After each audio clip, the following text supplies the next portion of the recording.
Good morning and welcome on the Sunrise Safari. My name's Brent. I have Andrew on camera today. We have Nikki and Tara in final control, and unfortunately we are down to one vehicle this morning. So for the regular viewers, I'm just going to explain what's going to be happening quickly.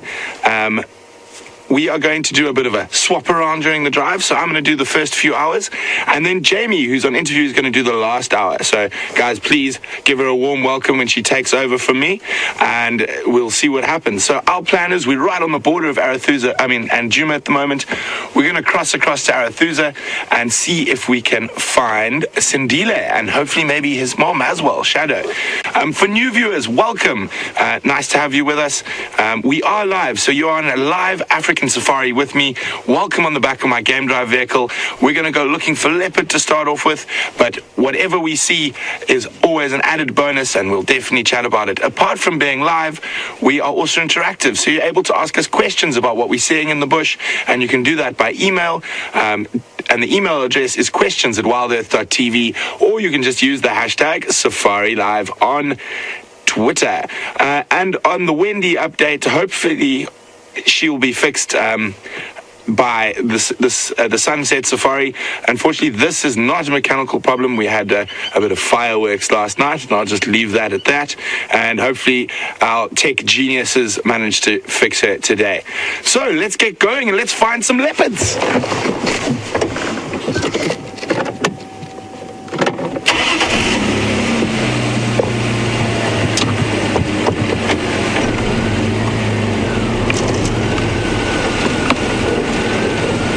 So Scotty gave me a really good update about where he left Sindile yesterday.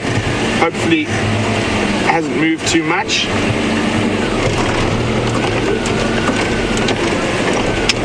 So Scotty's out tracking, so hopefully he gets some luck.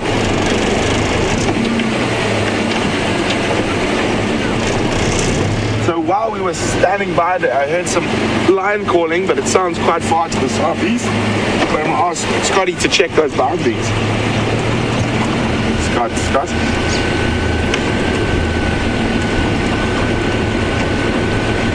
Scott, we had lion audio while we were static there, and it did sound like it's possibly south of our boundary, but maybe we have to look in that.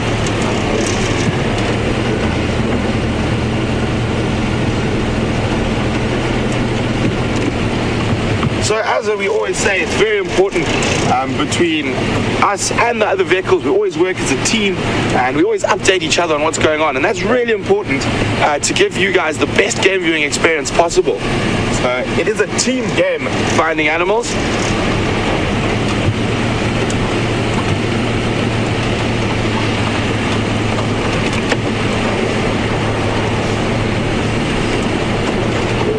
So we're about to cross into Arethusa.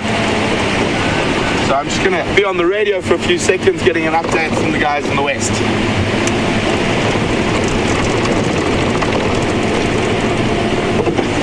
Morning mobile stations, Brent from Wild Earth crossing west. Is there an update for the morning, please?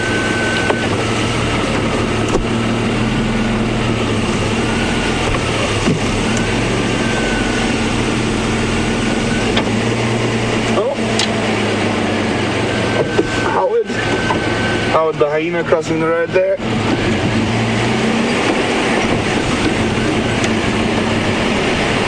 Sorry, last station, go again.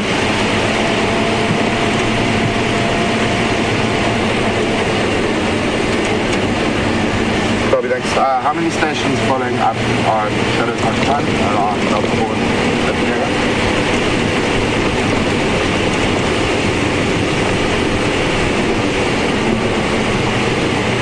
Copy, thanks. I'd like to give you guys a hand in that area.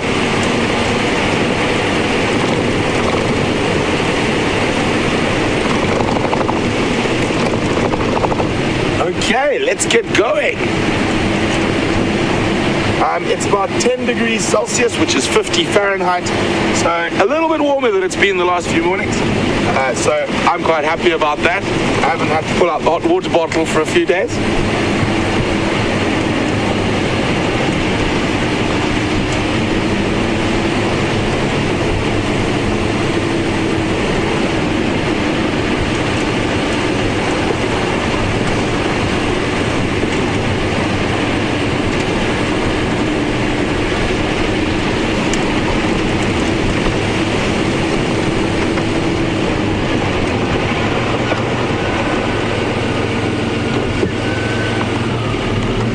Yeah, I thought I saw some tracks there, guys. There we go.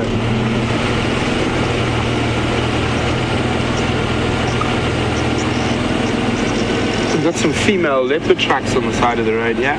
It's a bit dark for me to show them to you just yet. I'm just trying to figure out how fresh they are. I'm going to see if they go through this crossing. Fortunately, with this road being one of the major access roads, sometimes the tracks get driven over, but it makes my eyes better. I just got to remember to eat my carrots every day.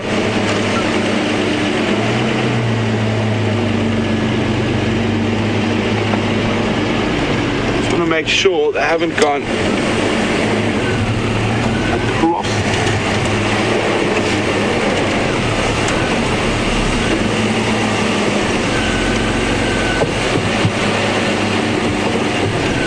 No track there.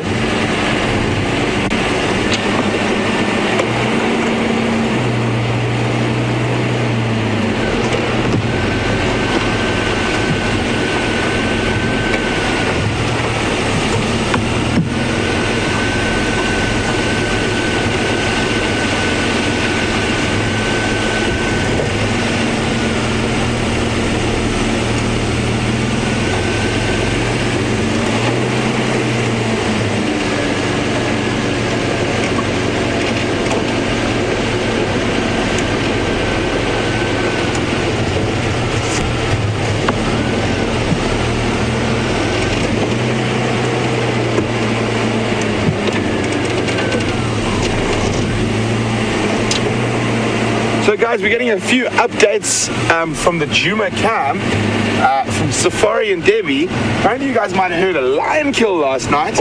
I was in the Manuleti last night, so I'm not sure, but I'll definitely ask Scotty to go have a look. But if you guys can give us a little bit more information that we can work off, that would be much appreciated. And you can do that by emailing questions@wildearth.tv, or you can use the hashtag Safari Live on Twitter.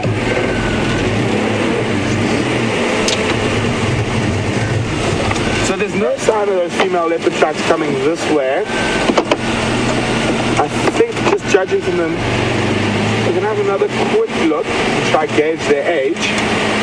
So the way we gauge the age of tracks is to see how the edges are frayed, whether there's tracks from smaller nocturnal animals like genets and civets and different beetles over them, or early morning animals like the emerald spotted wood dove that likes to wander the roads. But as I say, this is a very busy road, which sometimes makes it a little difficult, because the cars driving with the dust do sometimes cover the tracks and make them look older than they possibly are.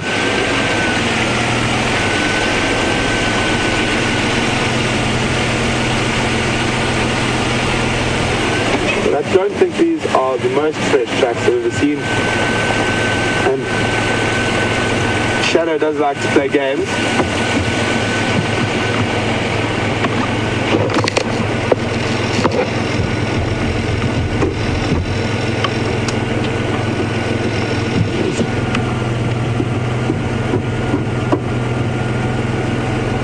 Okay, I think we're going to leave these tracks for now and go check where Sindile was last seen. It looks like they have been possibly driven over.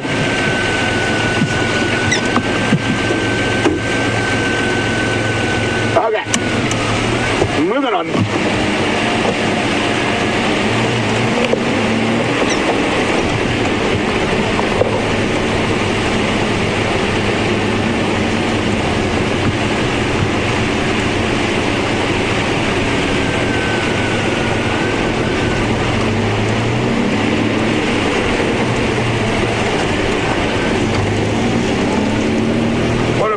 Morning, we had a few clouds this morning. I'm going to get off this main boundary into Arethusa now.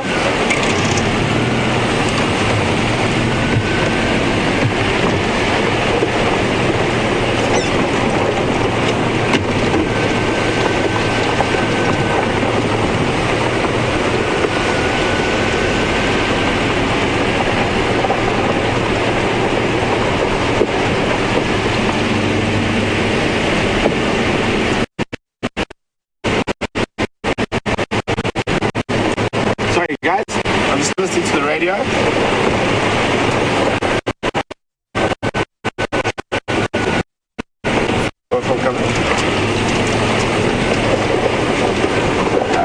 Morning, Vocal. Confirm, is that Amazon heading towards Shirley's or into Safari and down? Copy. I'd like to make my way. I'm on Djuma Drive at the moment.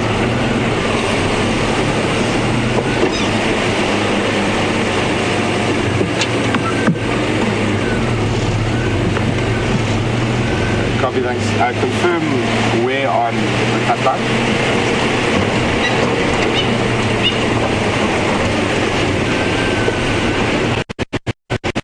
So guys, there's a bit of excitement and I'm not going to tell you what it is. So you guys are going to guess what we're about to go look for.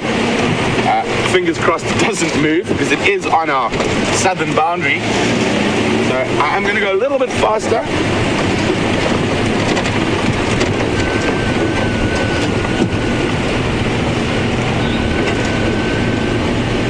Sorry, you broke up there. Confirm best access is from airstrip or from the southern part.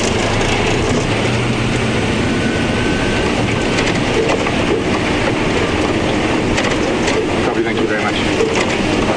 So, let's get some guessing out there. What do you think we're on our way to see?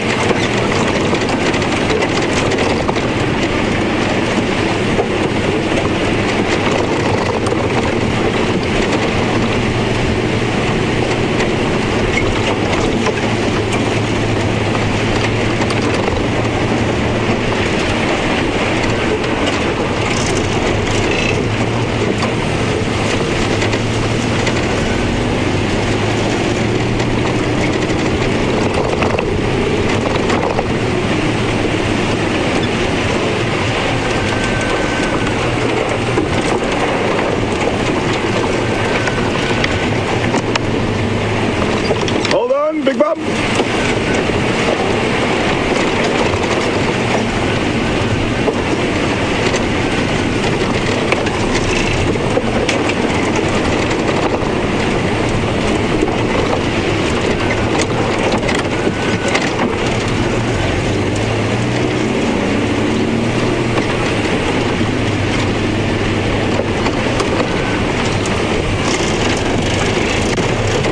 Thank you very much, Chris. We've got a really great update from Chris about what was happening at the Djuma camp last night. It says at 23:30, around 11:30, she says, I don't know whether it was a visual or she heard lions and buffalo and then hyenas fighting with the lions. So what I'm going to do is we're going to get a hold of Scotty here and ask him to check that area. I'm on my way to a different surprise at the moment, and hopefully we can just sort of be very lazy. Scotty does some hard work for me there, and we just bounce between the two.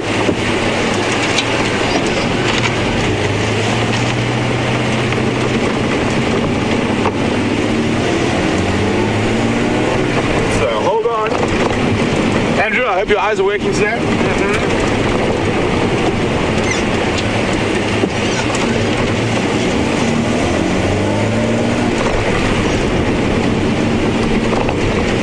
Definitely a bit fresh, and as those who've been watching for a while will see, I have now located both mittens, and of course I found it in Andrew's room. He's been playing games with us, trying to steal our mittens. See, not even a word of defense. Guilty as charged.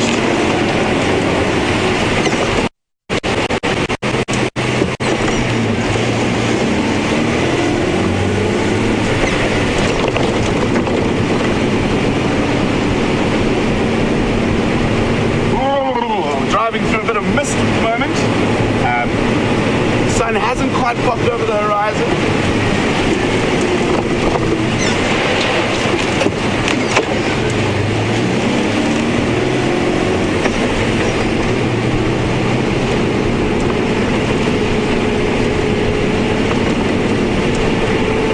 So guys, we've got a bit of an update from Scotty in my ear.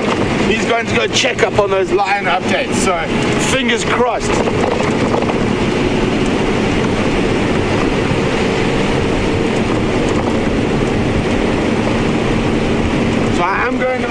faster than usual because the surprise is waiting on the boundary.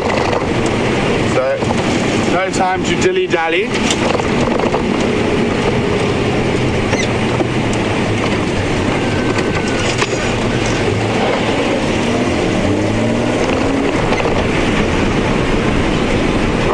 I might have to stop and have a little morning meeting quickly here, so I apologize.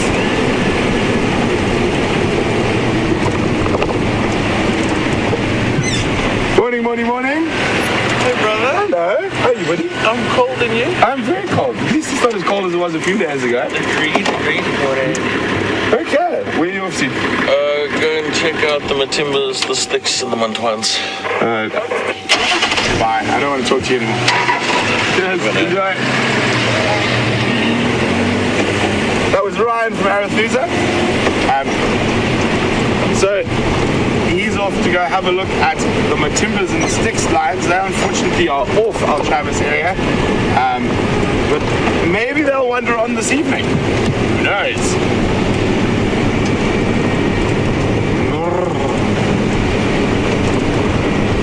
So, I wonder if anyone's guessed what we're on our way to look at yet.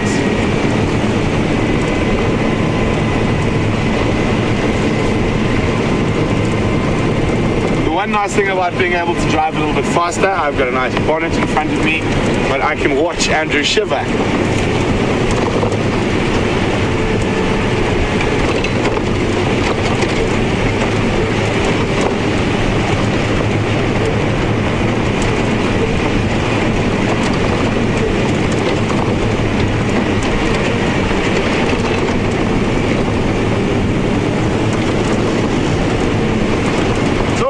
Start the morning with a surprise.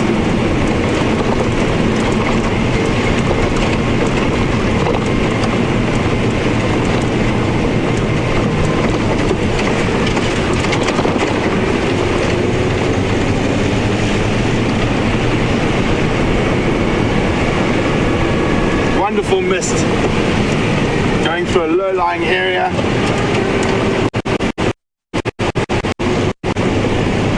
Nice and chillos. You can see how the mist is sitting in that little drainage line to the west of us.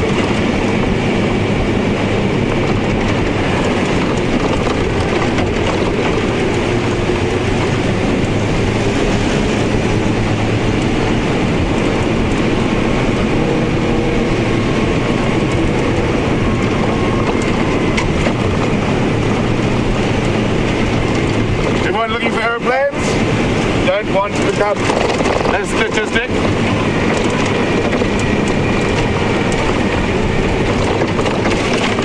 So crossing Arethusa airstrip now.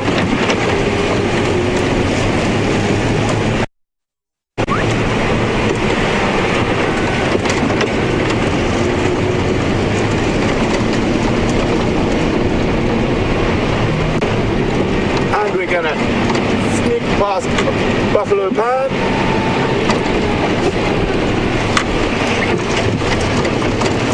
Well, not really sneak. There it is. So, quite a while ago, Andrew and I had lions in the mist here in the morning. So I wonder what's in the mist this morning. Did I give it away by saying lions, or did I not?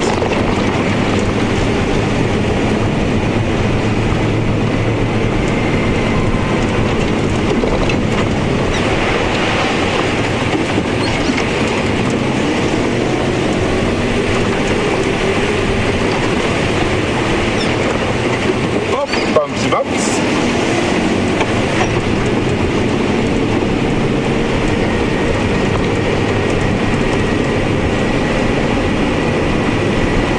Oh, Hornbill, we're in a rush. Come on, hop along now, hop along.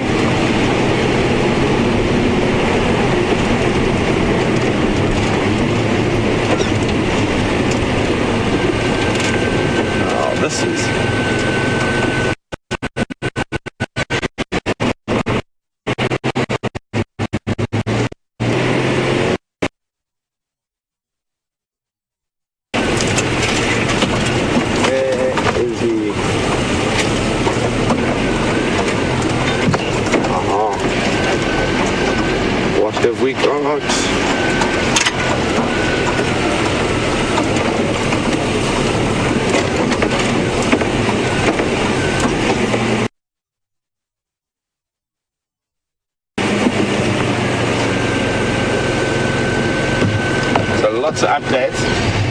but lots of guesses. Anderson male. Well, it is a male leopard, but not the Anderson male. It is Tingana. So, for those of you who knew, this is the dominant male leopard on Arathusa at the moment, and he is having a lot of pressure from a new male that's coming in.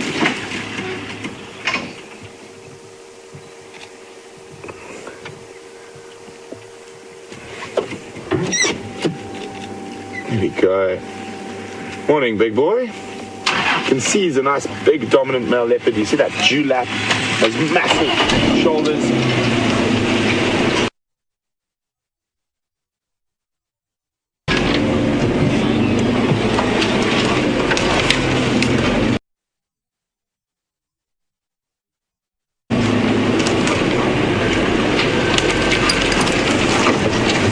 He is very close to our boundary.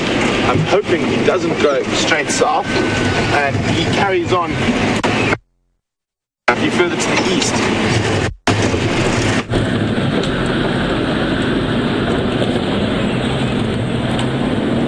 I'm just going to try and get around in front of him quickly.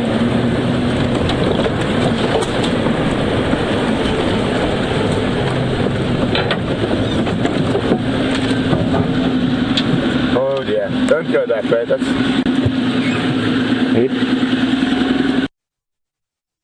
So we got you just in the nick of time. Let's see if he pops out on the other side. Morning, morning. Baie goed, dank jezelf. Ja, lekker dan. Thanks very much, eh? Oh, I know, bad timing. So he's across our boundary. I'm just going to move so we can have a quick look at him.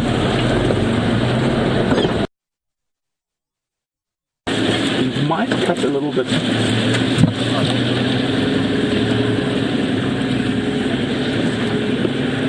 Here he goes.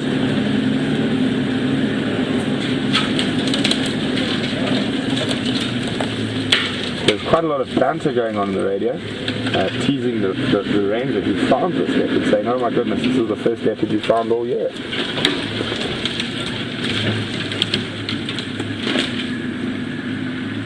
I'm hoping he cuts a little bit further east. It is possible that he might move back towards the airstrip, but unfortunately we cannot cross here. But that's why I was rushing to try and make sure we got here before he disappeared completely. We're just going to go wait. I've got a sneaky suspicion he might cut a little bit further east. The next road, I'm hoping. But I will keep my ears open on the radio. Yes, he is. He is coming. Hopefully he does cross. It's a very strange boundary around here. But you can just see him disappearing through the round these teeth now.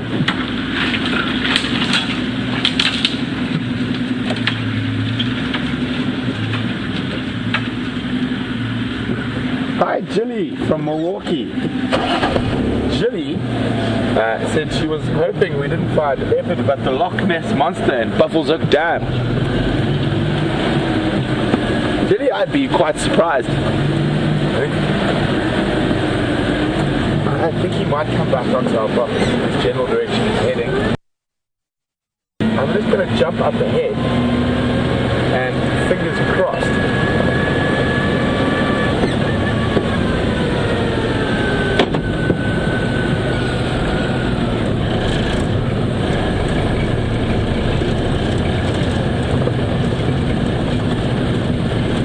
Morning, Kathy from Tennessee. Welcome on the Sunrise Safari, Kathy.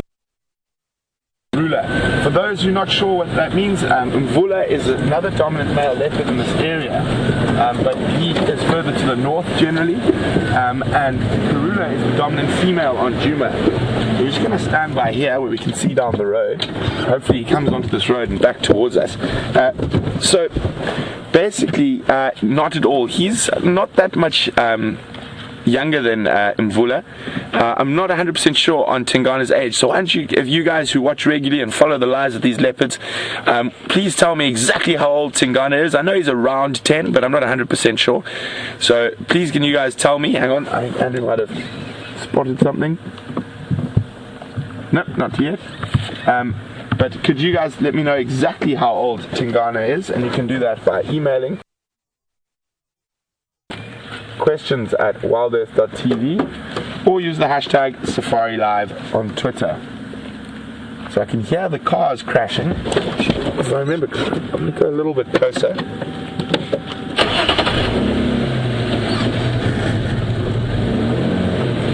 It's a very strange boundary we have here in this little corner road. There he is. He is crossing the road in front of that vehicle. Darn it.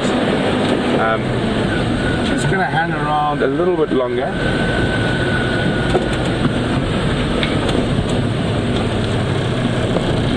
While those vehicles crash after him. So no, he's definitely not an offspring of Mbula and Karula. He has been seen mating with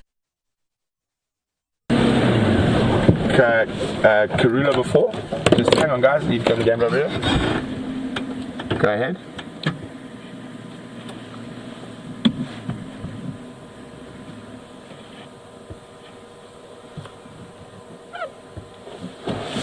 Copy, thanks very much. Really appreciate that.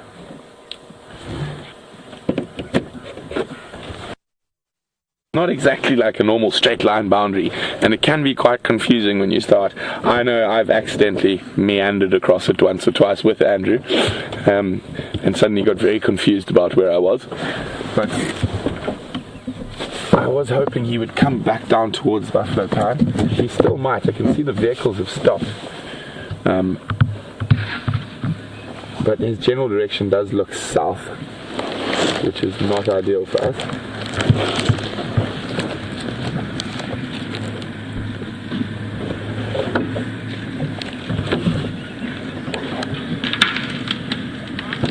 Morning, Donna. Welcome on the Sunrise Safari.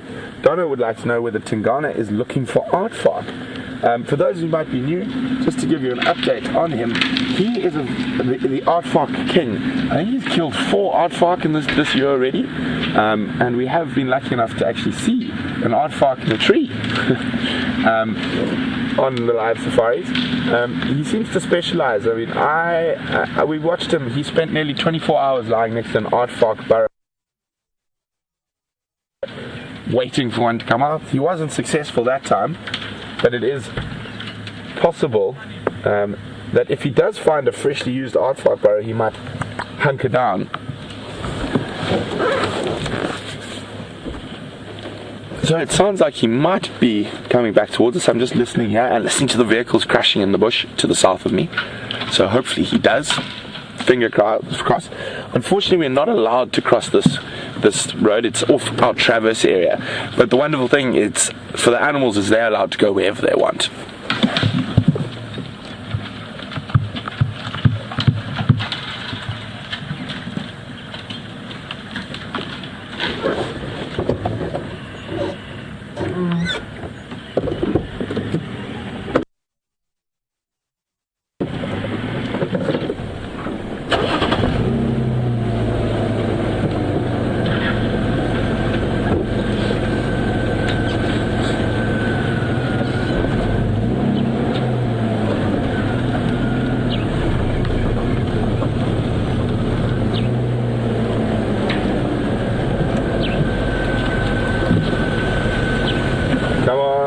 Big Tingana, let's come this way.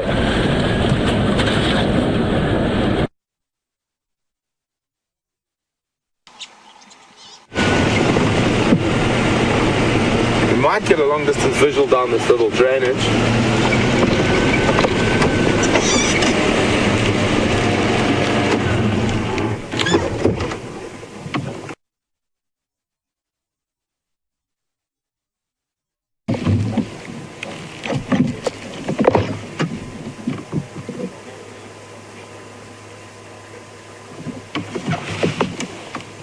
Just waiting to see.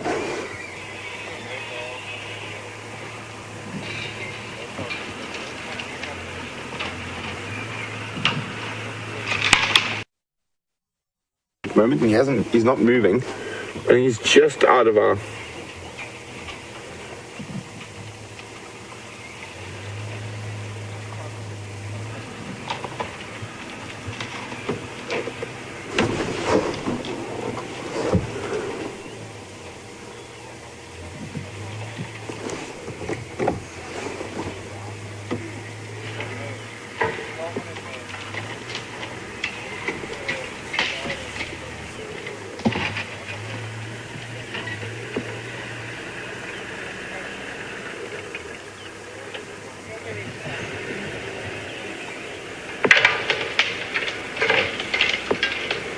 Morning, Dave. Welcome on the Sunrise Safari. Dave, got a question about Karula's cubs from before my time called Mixo and Nduna, if I know who their fathers are. Leopard fathers are quite an interesting discussion. A lot of people, and guides included, like to say, well, it's definitely that's the father. But unfortunately, without biopsy darts and actually doing genetics on the different animals, you cannot actually tell who the father is. You can guess. So, for example, at the moment, with the last litter from Karula, the Quarantine and Djuma, it's more than likely that the father was Mvula because she is in the center of, or the core of his territory, but she would have mated with up to 4 different males, and she'll move 2, 3 female leopard territories over to mate. And the reason leopards do this is to try to confuse the males, that all the males in that area think that the cubs are theirs, and that stops the male leopards killing the cubs. But it is very difficult. I generally don't try hesitant to guess. I just say, well, a male leopard is the father. We're gonna hang around here for a little bit longer. I think another few minutes. And on.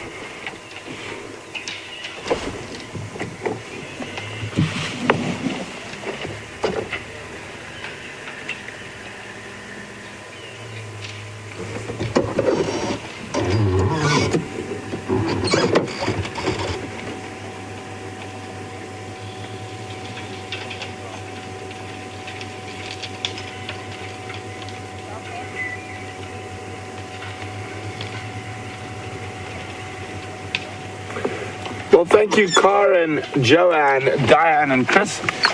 Tungana's estimated age is 9 years. Thanks very much. So he's a little bit younger than Mvula, but there is quite a lot of interesting leopard dynamics happening at the moment with this new leopard that I haven't seen yet called the Anderson male pushing through into Tungana's territory, which is causing him to push further into Mvula's territory. So exciting stuff at the moment. I'm just waiting for an update, but it looks like he is continuing south.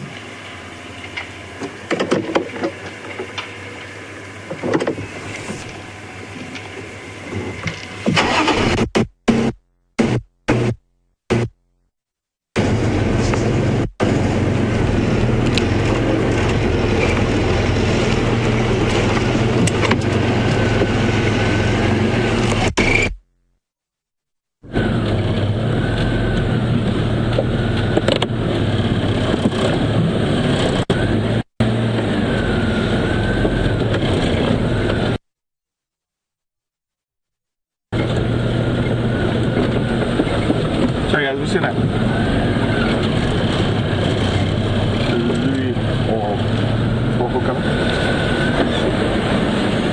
Confirm you think he's going to continue further south into Sweden.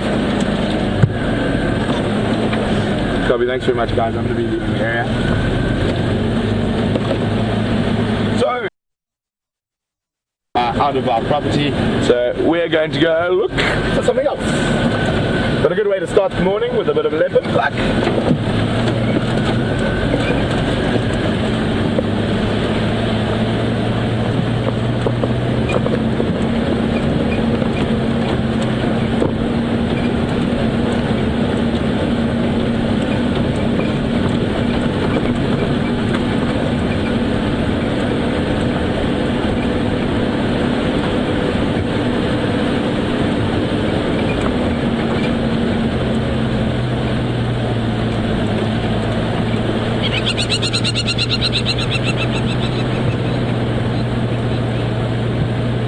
So we started off with a bang with a bit of leopard luck, and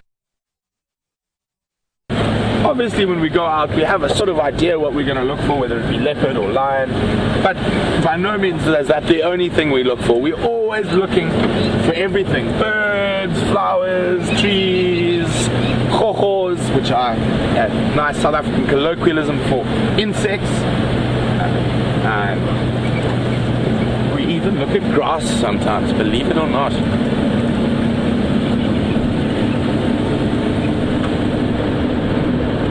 Here we go, sun's up. A little bit warmer.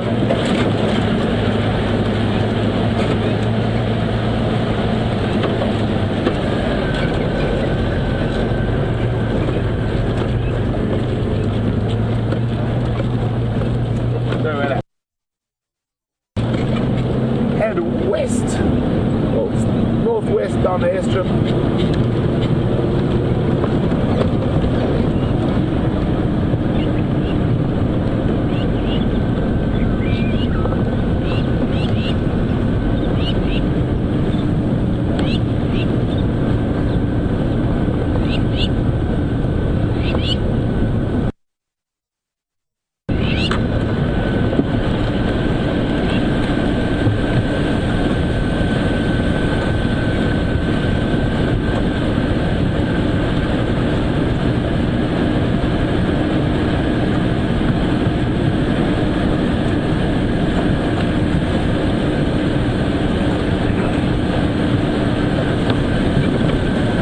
David from New Jersey. David would like to know why some vehicles can cross boundaries and some can't. Why are some lodges not confronted with the same issues? Well, David, that's up to the landowners, and they have agreements between each other. So we, at the moment, only have agreements with Djuma and Arathusa, and that property to the south there is owned by a different landowner we don't have a traverse agreement with. Obviously those vehicles have a traverse agreement with Arathusa, and that is, as far as I remember, that is actually their property down to that area. So sometimes it can be a little complicated, but it's the same as it works, except these days now at least we don't have fences in between properties.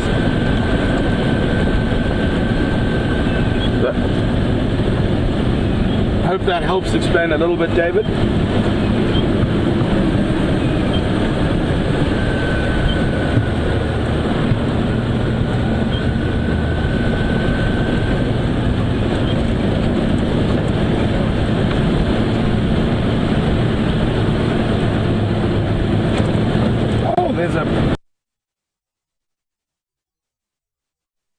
There's something coming up on the left, Andrew. Quite early for a pig to be out and wandering. Normally on these cold mornings they get going a little bit later. Must be a hungry pig. Oh, it's the mother warthog who did so well this year not to lose any of her babies.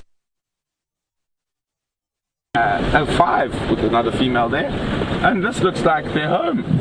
There's a hole there, so they've just popped out. To see the one female to the right is actually at the entrance to the burrow. So how many baby warthogs we got there? 1, 2, 3, 4, 5, 6, 7. So 4 and 3, if I remember correctly. Morning.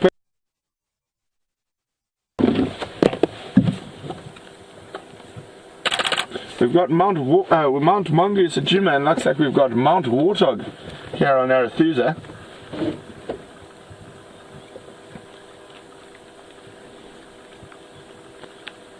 To dig down into the grass. She's after the rhizomes, a really nutritious part and bulbs in the grass, so they actually dig through to find that.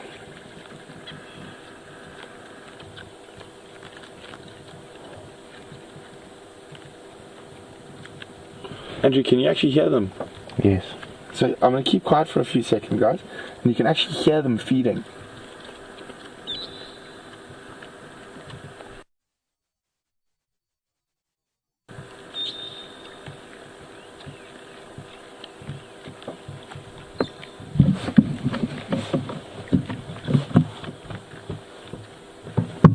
That must be quite a squashed burrow. All those warthogs in one warthog burrow.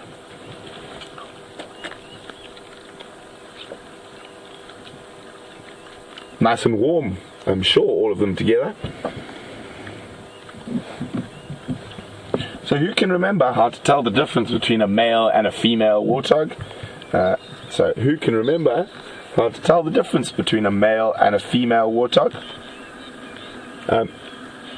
You can send your answers to questions at WildEarthTV, or use the hashtag Safari Twitter. Oh, she's getting a little bit upset with the others trying to get into her feeding spot. Whoa, there we go, little headbutt.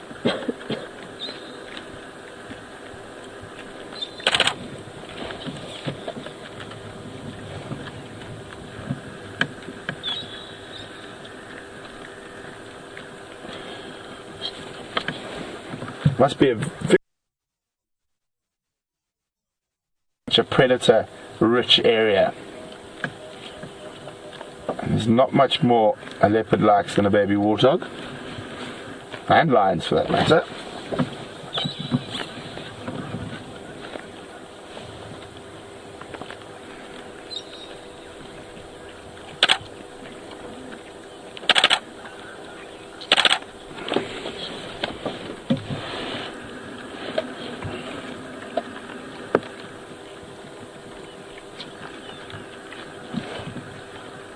I wonder if the reason these warthogs are up so early is because they still do have so many babies that need to feed, and they start whining under the ground.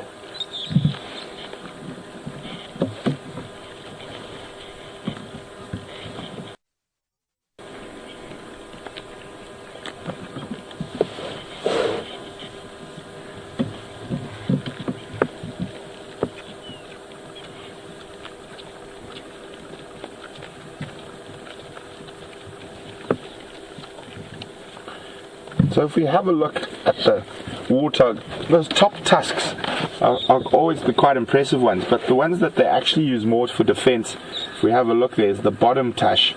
It's actually so sharp. So I've seen warthog tusks, those bottom tusks that are almost like a razor blade. And when you see injuries on lion and leopard that have tried to take warthog, it's quite often not from the big visible tusk, but from that bottom tush that's almost sharpened. As with the movement of the way the warthogs feed. So it's a really sharp, and that's what often does the damage when they're defending themselves against predators.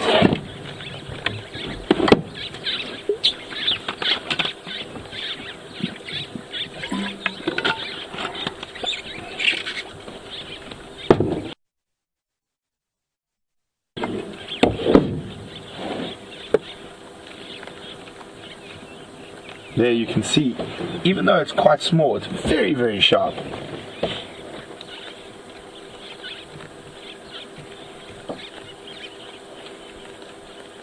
And I've seen warthog females vigorously defend their young against leopards, actually physically chasing leopards. And I've seen big male warthog chase a pack of 16 wild dog. It's quite incredible. An animal like that can sometimes instill fear in an animal like a leopard or a lion. I've even seen warthogs chase lions for that matter. But generally an adult male warthog is only the domain with the leopards of a big male leopard, or quite often a very silly young male leopard.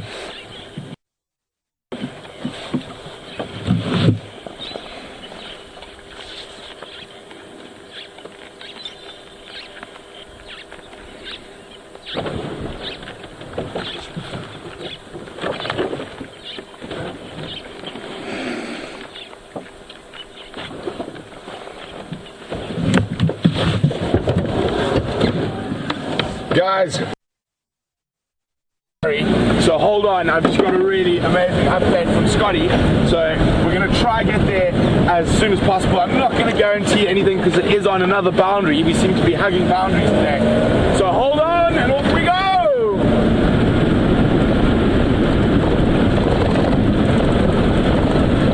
I'm going to try not to drive too fast, but we do need to move.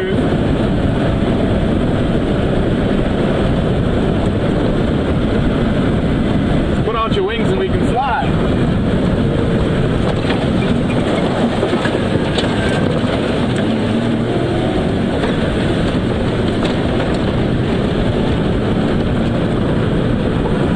Not often we dash around like this so much in a day. Unfortunately, it's just because we only have the one vehicle operational at the moment that we have to move around so much.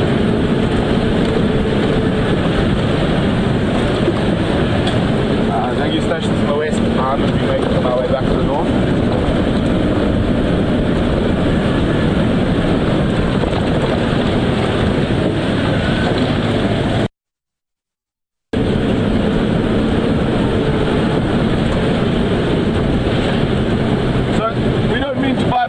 other inhabitants of the reserve at such speed, and I wouldn't do it unless it was really worthwhile.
Question correct about the warthog.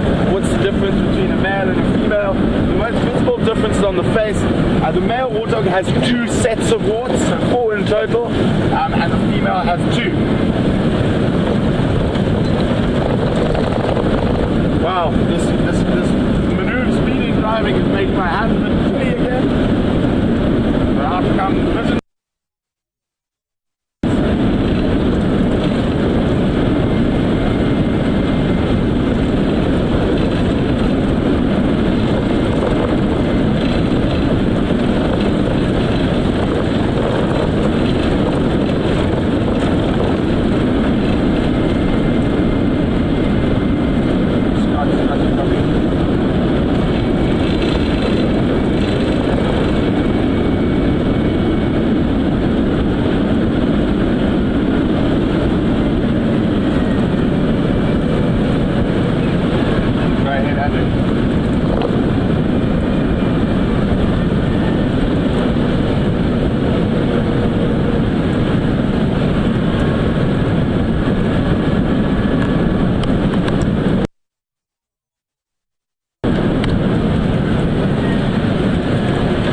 Andrew, I'm on Gary Main, heading towards that position to film to make my way safe.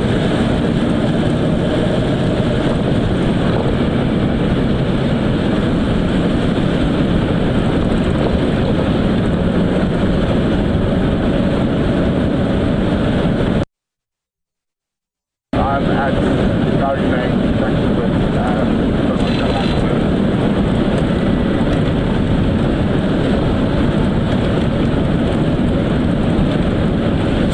really exciting. I'm not going to give it away.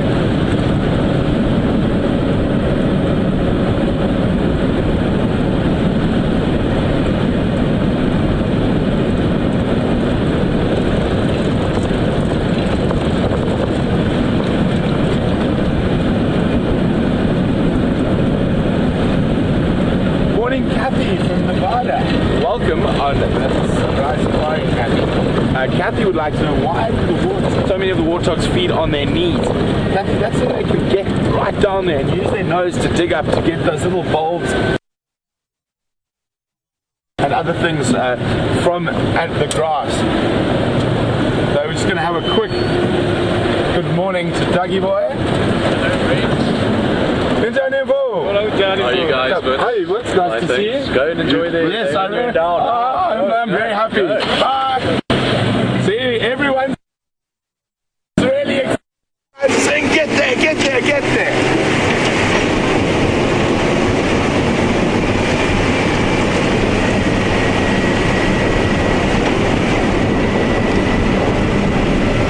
I'll be like somebody passing the junction about now. I'll let you know.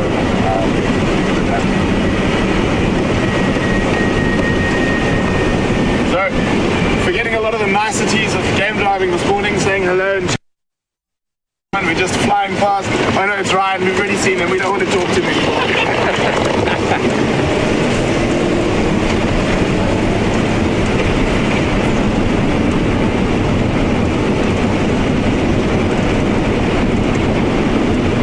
Guys, I'm really excited. You guys are actually absolutely bananas with what. First for me since I've been to WildEarth, and look at what a spectacular morning we've got here. The mist down in the valley, the sun shining, the cold front stayed away for a little bit longer. There's not many better places to be in the world than where we are right now, and I'm really excited to have all of you on the back of the vehicle for this. Yay!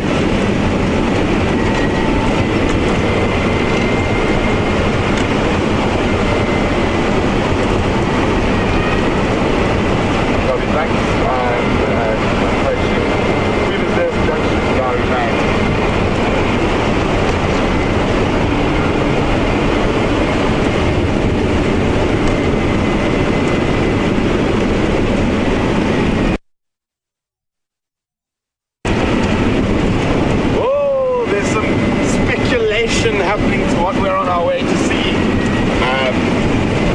I'm not going to give it away.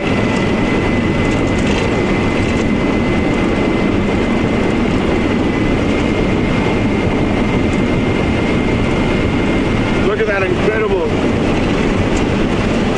line of mist opposite us there. So we've raced all this way to have a look at mist. We just could not miss this line of mist that's in front of us. Definitely the most impressive thing that's out here this morning. Mist.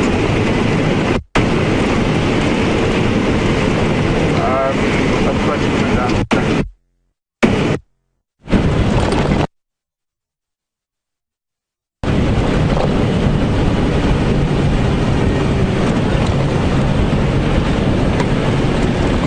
Thank you.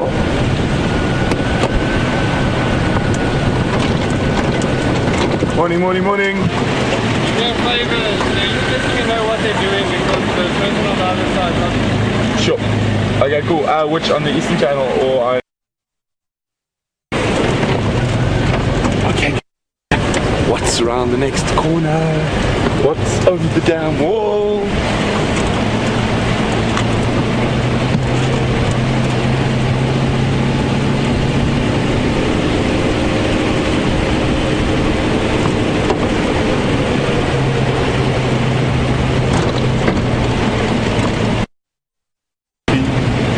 What could it be?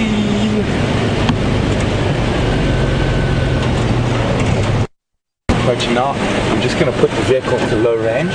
So those of you who knew, I always do this when we're approaching certain sightings. It keeps the revs of the vehicle low and doesn't startle the animals.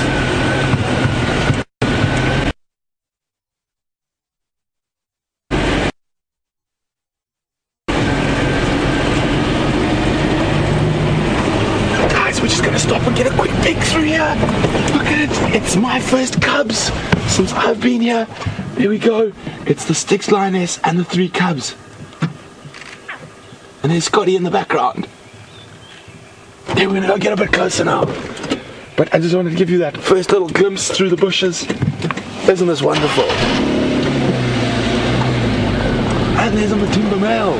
It's all happening here at Twin Dams.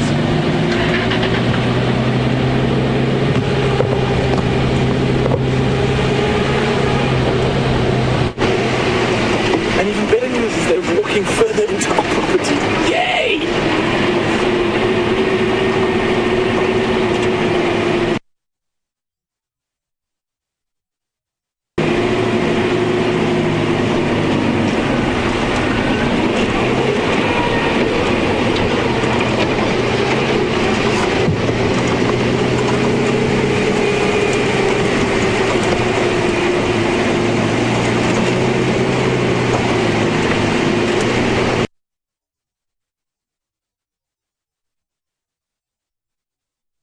See that one? We all said they hoped it was the Styx cubs, and it is. Let me just get around.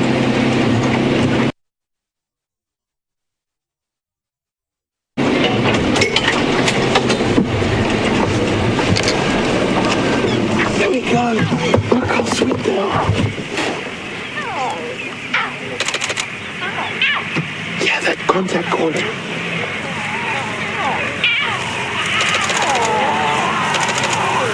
Hungry little guys.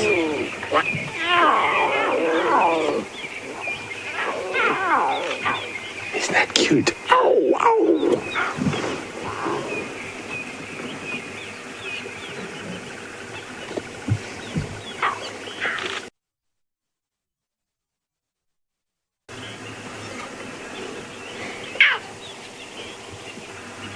Off they go after Mom.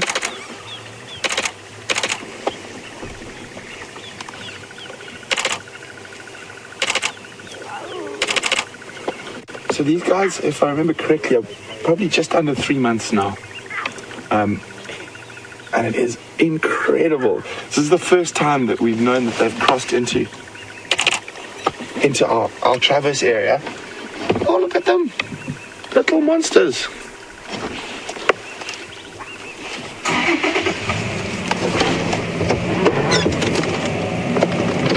So, very excited to hunt front.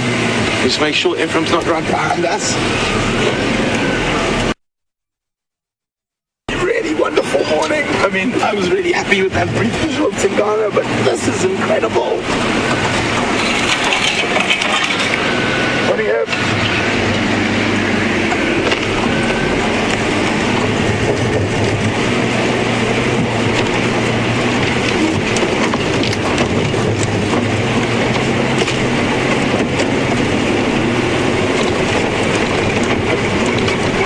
Guys, this is the first time we've seen these six cubs.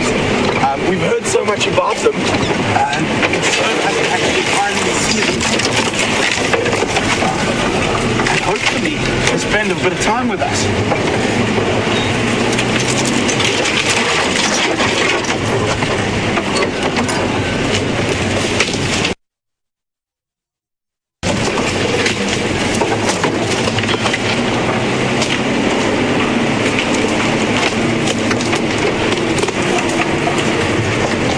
To move around. I don't like driving too close to them, so I'd rather go further away and then stop and let them walk closer to us, especially at this age, just to get them more comfortable with the vehicles.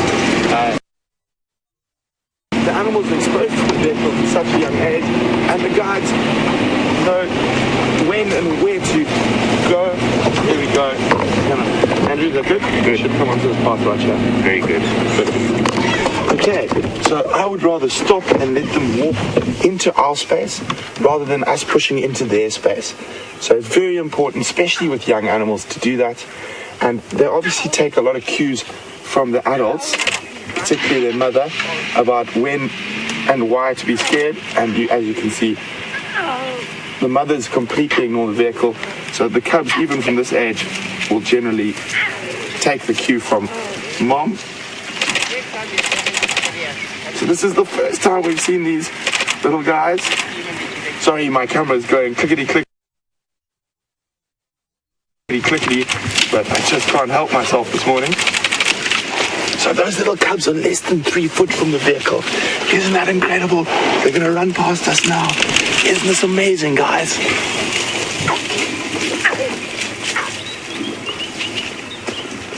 And even better, they're heading deeper and deeper into Djuma.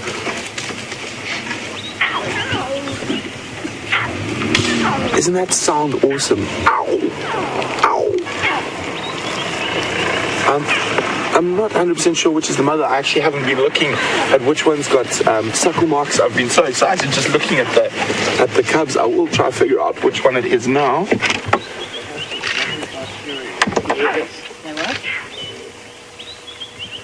It's the female at the back is the mother.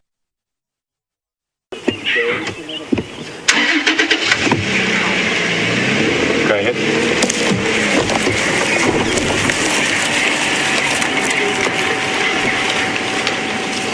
They're heading straight towards just the treehouse dam, or actually we've. Sorry guys, see the Louis coming.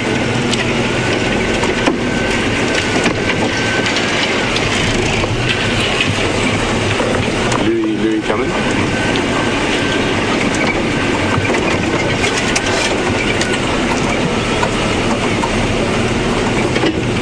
Louis coming.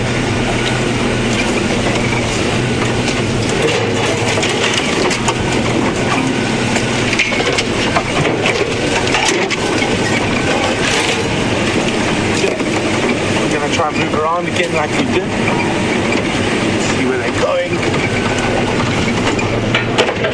Hold on for a few seconds.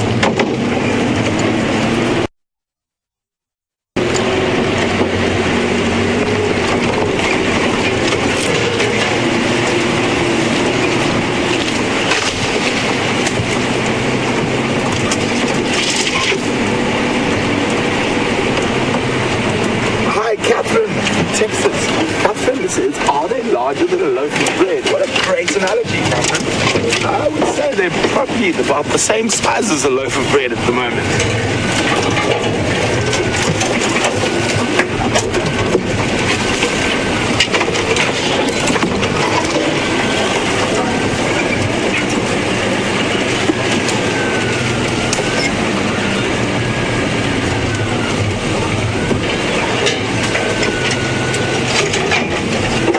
Get into position.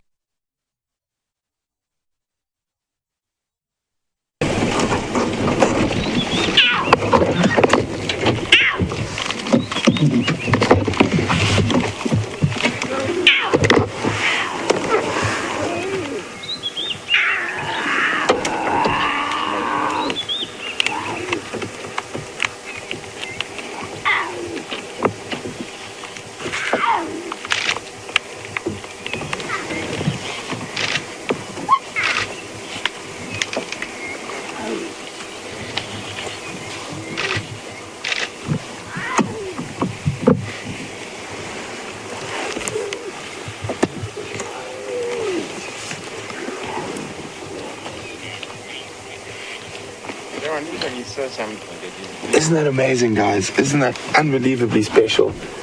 So they've just stopped for a little rest.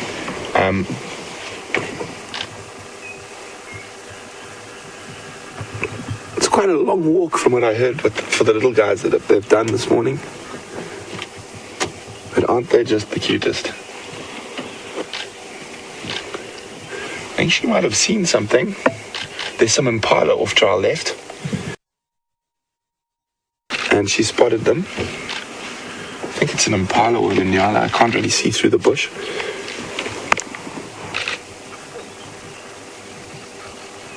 Impala. Oh.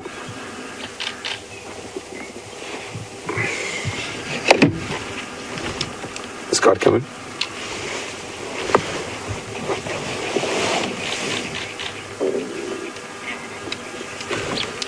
They've gone stationary at the moment on a large termite mound. One female showing interest in the herd of impala.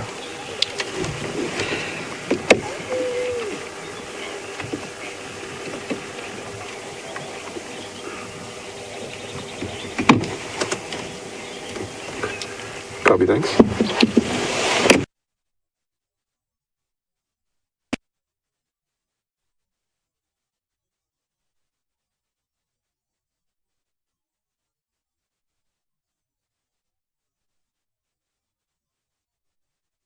Yeah.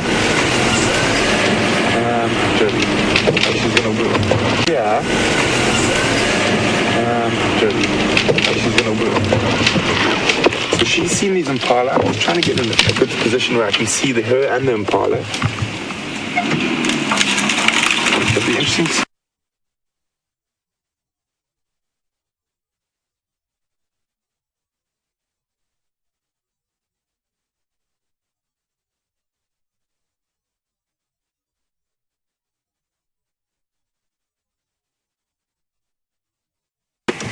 And whether she gives them the reprimand to stay behind.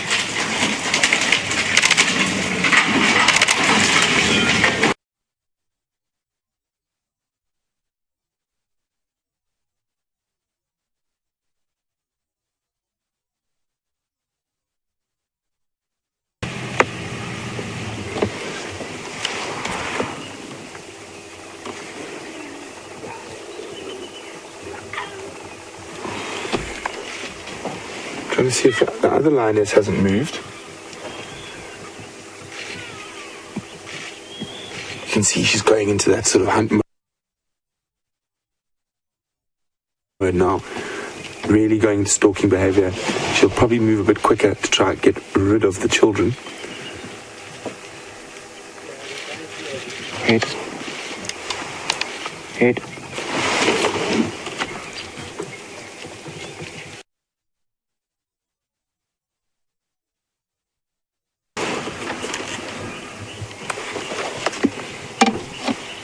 So it's a possibility that they might disrupt the hunt, these little guys making their little contact calls and stuff, and might let the impala know that she's here. But she's dropped into the drainage line.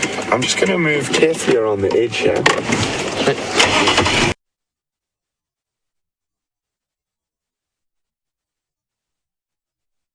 Make sure I'm not going to reverse into Ephraim, who's behind me.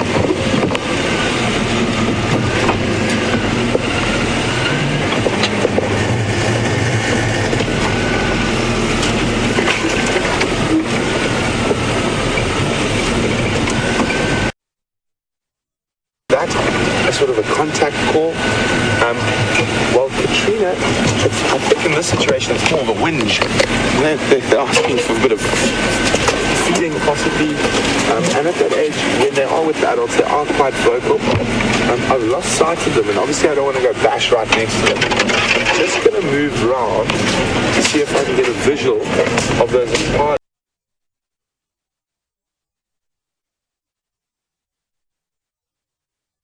Quite short, but the matimba and that lying there will. So that's a bunch of young boys. So they've seen the other lioness, but they haven't seen the one that's coming around to the north of us. And you can hear that very distinct.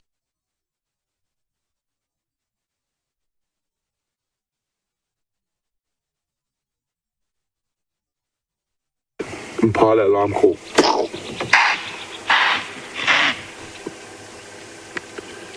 But they're definitely alarming. I think it's at, actually I can see now, it's the matimba male walking. It just moved.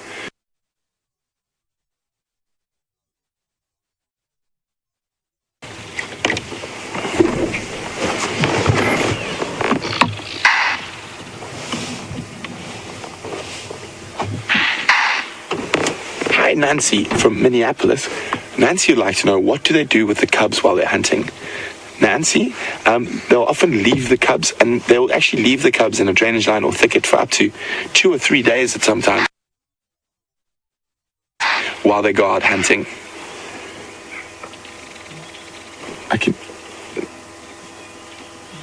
The other lioness is contact calling for the behind us, and that's the lion that these impala are seeing. I think it's worth just sitting here for a minute or two longer. There we go. I think you've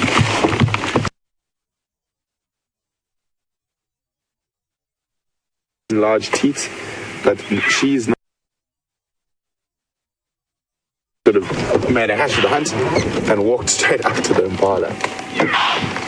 And here the little cubs actually shouting away. And now she's contact calling.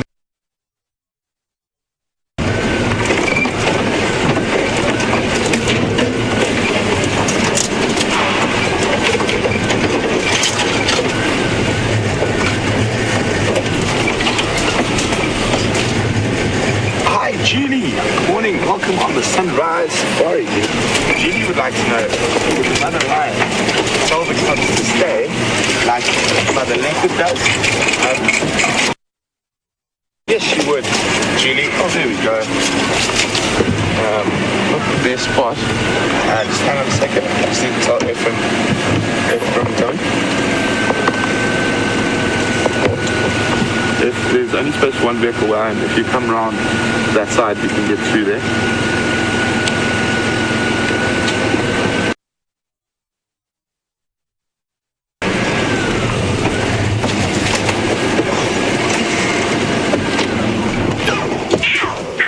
Listen to that, guys.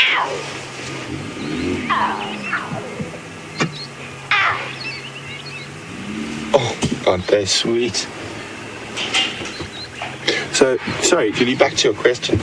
She would like to know how the mother lion would tell the babies to stay, probably with a bit of aggression, a bit of growling and whatnot, and that sort of lets them know what's going on.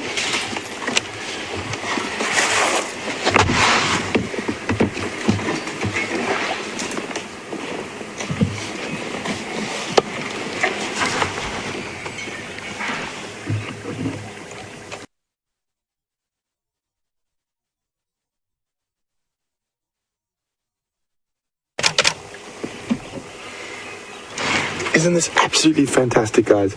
This is our first sighting of the Styx cubs. I've heard so much about them, and I know a lot of you guys have been looking forward to this for a while, and they've just been kept in a den site just south of our boundary.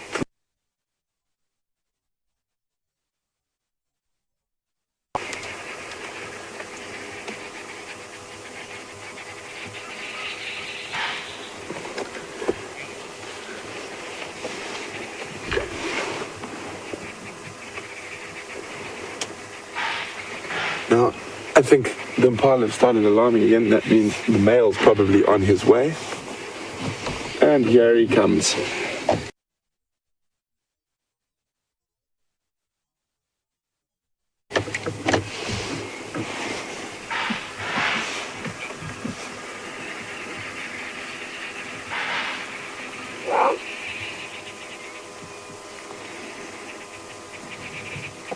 Where's he coming, Brent? He's still a long way off, I'll let you.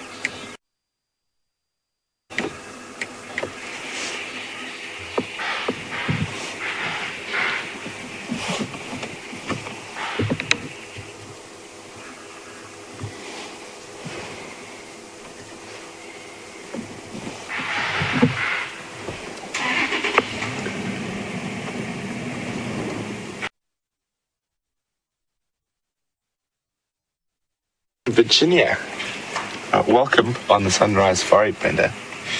Brenda would like to know that when the mother goes off hunting, why doesn't she leave the cubs with the auntie?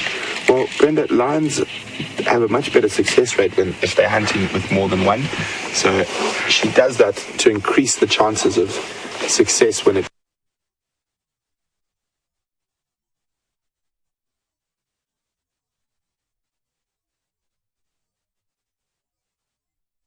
far too young to be eating meat just yet.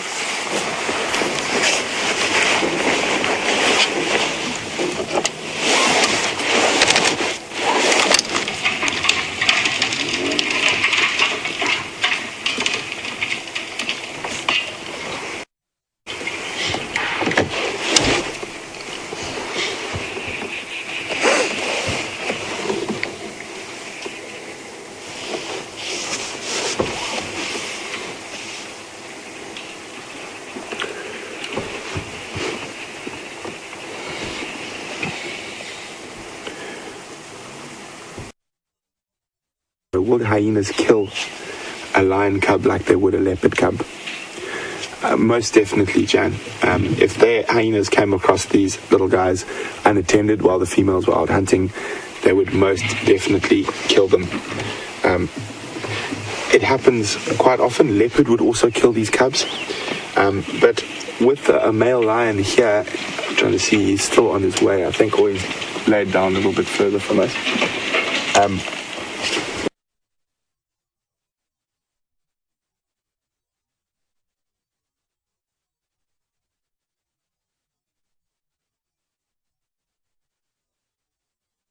With a male lion here, there's very little chance of anything apart from another group of male lions coming in and threatening these little guys.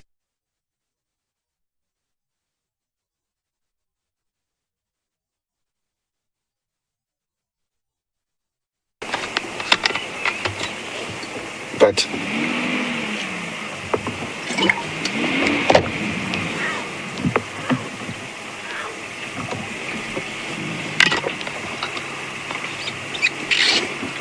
unfortunately, with the way they're lying at the moment,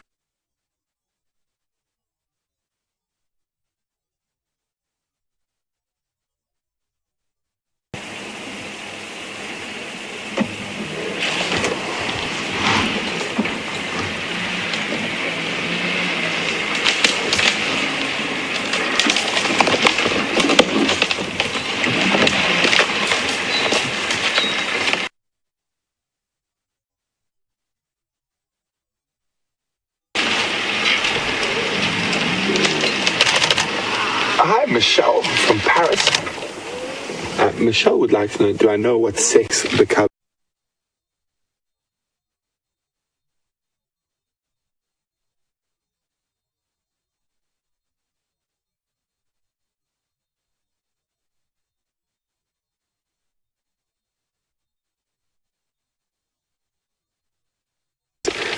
There's a little growl from the lioness. Enough, guys, stop it now. It's sleeping time.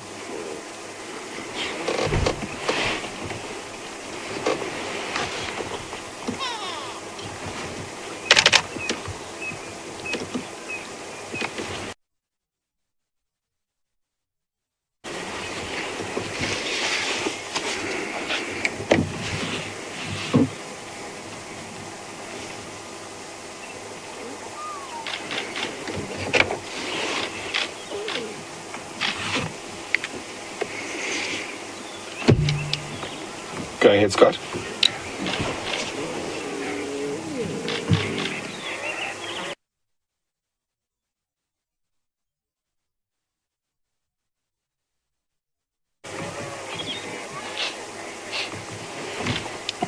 Negative static at the moment.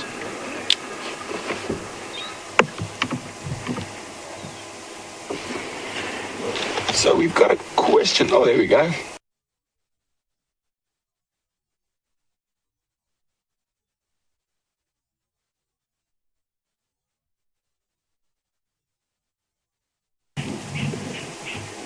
Doesn't look like Mom is being quite interesting. There we go. Now it's going to be quite funny. Sometimes when one of the cubs sees the other feeding. Yes, there we go.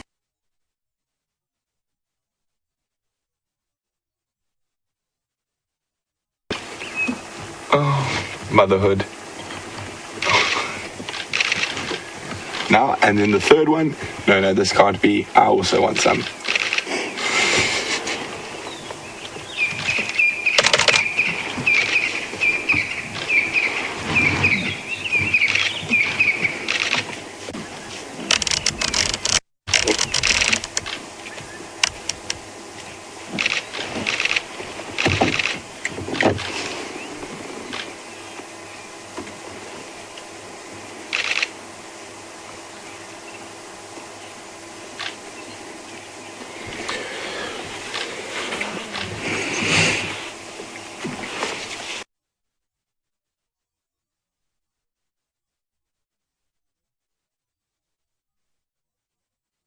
I said a lion den site. Is that an actual den like the hyenas and wild dogs have, or is it just a spot where they hide the cubs? Remember, a lion den site can literally be almost anything. A thicket. Oh, she's heard something. So with those impala alarming quite loudly earlier, there's a strong possibility if there's hyenas in the area, they might come to investigate. But if you're a hyena wandering into here at the moment, it's not a good spot for you to be with a male lion around. So hyenas, if in a big group, will quite often harass lionesses, but it's amazing. As soon as you add a male lion to the picture, the hyenas lose a lot of.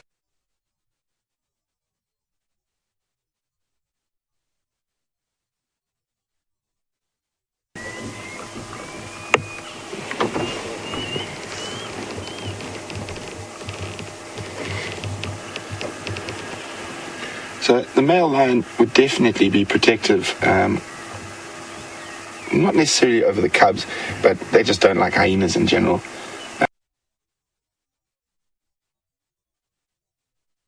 Experience, but he's the only male lion I've seen that used to actively seek out and hunt and kill hyenas. You would see a hyena from 800 meters, and that was it, stalk mode, and he would charge in there, and often the way he used to kill them was bite the middle of their backs and leave them half alive while they squealed. But he just had a really, really big aversion to hyenas. And one morning around the camp, we found 6 hyena carcasses from him. Just ran around chomping hyenas. Didn't ever feed on them, just killing them. But it looks like whatever it was, false alarm. Everyone's relaxed again. Isn't this know sort of the secret lives of these big cats. I mean, we are sitting within probably 10 foot of two lioness, one who's got 3 tiny cubs around 3 months old now, and they're all suckling quite peacefully for lion cubs, I might add, for now. Seems like they've each got a teat, but sometimes they start fighting over the one that the other has. So there's been a few questions about lion litter size, and we actually had quite a long discussion about this a few drives ago, and it turns out that there was a world record litter born recently in Zimbabwe, but it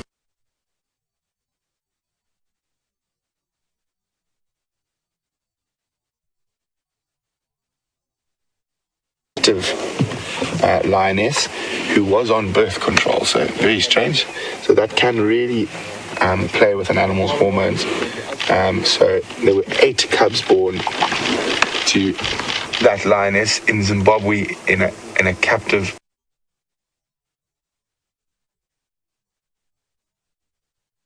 and that was from Nairobi National Park, just outside Nairobi in Kenya. And that was to a wild lioness. So as far as I know, that is the largest litter. And there has been a question on mortality rates, I'm afraid. Sorry, I'm so excited I can't remember everyone's name as it's been coming in while I've been moving.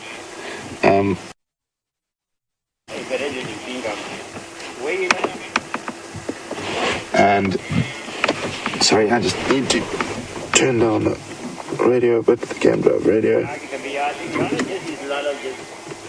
It was, I think, Elizabeth who asked about the cub litter sizes and mortality rates. Elizabeth, mortality rates depend. As far as I know, lions are sitting with cubs at a mortality rate of around 80%. And because it's such a predator-rich environment, and there's lots of different lion prides and lots of leopards and lots of hyenas, the lion mortality rate is quite high in this area, but it obviously varies from different parts of the world, and obviously where you have higher densities of other predators, or lack of other predators. You probably find the 2 biggest killers of lion cubs outside of male lions are hyena and leopard, who find them when they've been left while the mothers head off. To kill them is basically it's competition killing, to remove the other predators that are competing for the same resources as them.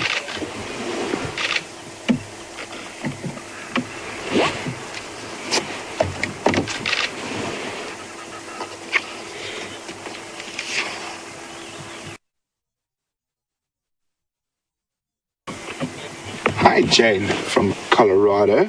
Jane would like to know if the Nkuhuma pride females came across these cubs, what would they do? I'm afraid, Jane, they would kill them immediately.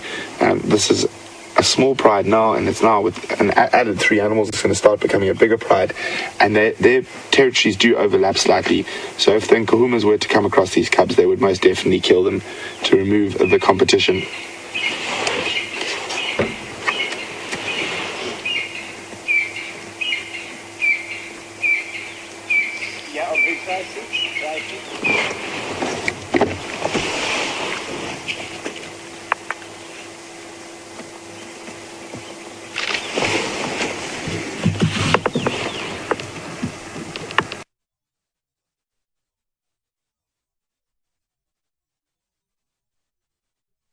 Could she defend against a predator?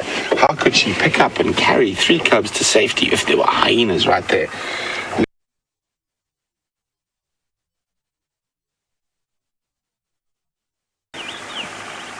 And even the Nkuhuma pride, because you must remember that the Matimba males dominate over both the Sticks and the Nkuhuma prides.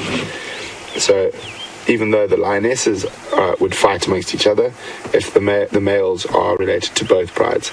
It would be actually a very interesting scenario to see, just to see what would happen.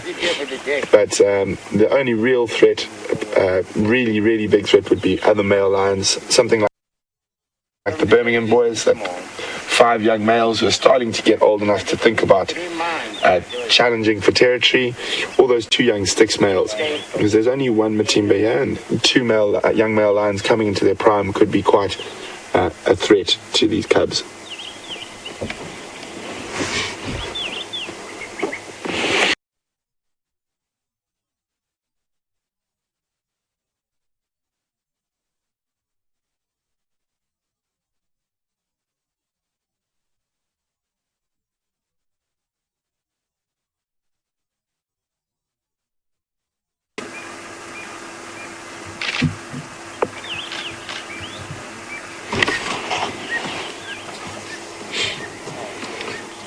Here we go. I've found an exact figure for this part of the world. Litter averages for the Lowveld in South Africa average 2.6 lions per litter.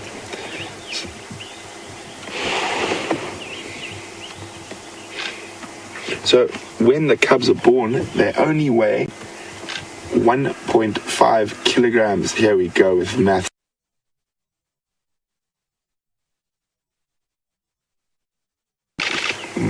4.5 kgs is 10 pounds.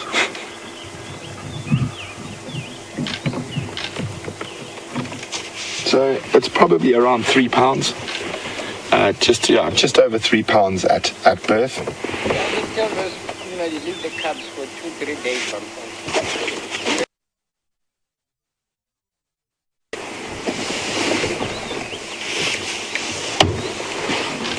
The way like if you find the buffalo, the way like that's how you go off the buffalo. One is like usually breeding get of Hi, Anna-Marie.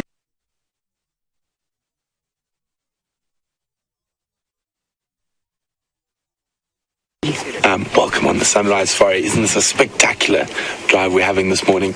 Anna-Marie would like to know, would 2 females be nursing these particular cubs? Anna-Marie, in this situation, only the mother is nursing. If the other lioness had cubs, it would be possible that they do nurse cubs that are not their own but from the same pride. But in this situation now, only the mother is nursing. So they've all gone into sort of a really quiet space now. It is possible that they might get up and move, or that Matimba, who's very lazy, is flopped down somewhere over here, might move in closer.